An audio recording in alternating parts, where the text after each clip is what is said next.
শুভেচ্ছা জানাচ্ছি, আমি তারিকুল হাসান। আমার সাথে আমার প্রিয় সহকর্মী সজিবুল ইসলাম হৃদয় আছেন।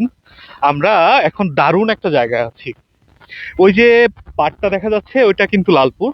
আমরা এখন পদ্মার চরের মাঝখান দিয়ে হাঁটতেছি। হ্যাঁ, একদম পদ্মার চরের মাঝখান দিয়ে হাঁটতেছি। তো দারুণ একটা পরিবেশ বা আবহাওয়া। এই আবহাওয়াটা আসলে সচরাচর পাওয়া যায় না। চরে আসলে প্রচুর পরিমাণে গরম, আর এই যে প্রচুর পরিমাণে ধুলা, একটা বাজে একটা অবস্থা থাকে। তবে আজকে আকাশে মেঘ। হ্যাঁ, সেটাই সব আর থেকে বড় কিছু বিষয়, যে মানে মনোমুগ্ধকর একটা প্রকৃতি। যদিও এটা নিয়ে অনেক আহ, ইয়ে আছে, তো এইখানে আমরা সেটাই উপভোগ করছি, প্রকৃতিটা। হ্যাঁ, একেবারে দারুণ একটা জিনিস দেখেন। এমনি থেকে রোদ নাই আজকে, আকাশে মেঘ, এক পাশে সবুজ, অন্য পাশে চারদিকে খালি কিন্তু সবুজ।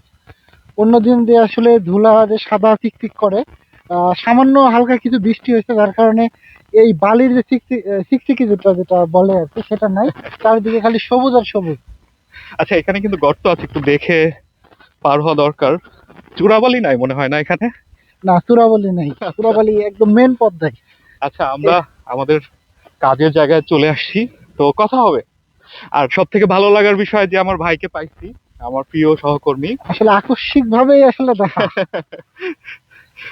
শুভেচ্ছা জানাচ্ছি আবার, এবং ভাইকেও শুভেচ্ছা। হ্যাঁ, আপনাকেও বিদায় শুভেচ্ছা অনেক অনেক। বিদায় জানিয়ে দিন আপনি শেষ কথা বলে।